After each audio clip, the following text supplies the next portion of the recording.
Nak tengok macam mana perubahan Kak Umi Saudah daripada SL to M pada umur 52 tahun. Korang kena tengok ni. Dengar sendiri cerita Kak Umi Saudah, jadikan inspirasi. Assalamualaikum Kak Umi Saudah. Masya Allah, banyaknya beza.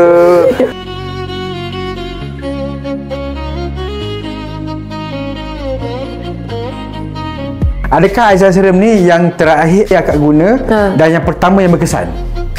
Alhamdulillah. Ya, macam tu?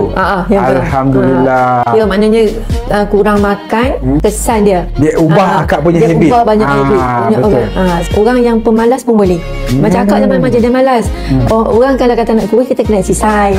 Jogging lah apa kan. Dengan easy dia ni, memang sapu je.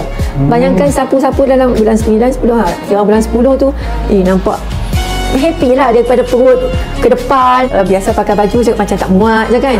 Macam boleh-boleh pula baju kan. Sebelum kami pakai Easy Dance ni, berat kami mencecah 66 kilo.